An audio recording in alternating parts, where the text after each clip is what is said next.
ஆந்திர மாநிலம் விஜயவாடாவில் நடைபெறும் பொருட்காட்சியில் பயங்கர தீ விபத்து ஏற்பட்டிருக்கிறது. இந்த தீயை அணைக்க தீயணைப்பு வீரர்கள் போராடி வருகிறார்கள். அந்த காட்சியை நாம் பார்த்து கொண்டிருக்கிறோம். கூடுதல் விவரங்களோடு இணைகிறார் நமது செய்தியாளர் சரவணன்.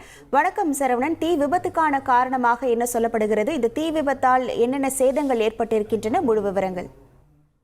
ஆந்திர மாநிலம் விஜயவாடாவில் உள்ள சித்தாரா பொருட்காட்சி மைதானத்தில் ஜலகண்டா எக்ஸிபிஷன் என்ற பெயரில் இப்ப தற்போது பொருட்காட்சியானது கடந்த சில நாட்களாக நடைபெற்று வருகிறது. இந்நிலையில் இன்று மதியம் திடீரென ஒரு இடத்திலிருந்து தீப்பற்றி எரிய ஆரம்பித்தது. இந்த தீயானது மலமளவென அந்த பகுதி முழுவதும் பரவி அந்த பொருட்காட்சி மைதானத்தில் உள்ள பார்வைக்காக வைக்கப்பட்டிருந்த பொருட்கள் இந்த தீயில் சேதமாகி முழுவதுமாக எரிந்து நாசமாகின. இது குறித்து தகவலின் பேரில் வந்த தீயணைப்பு படையினர் தீயணைக்கும் பணியில் ஈடுபட்டு வருகின்றனர்.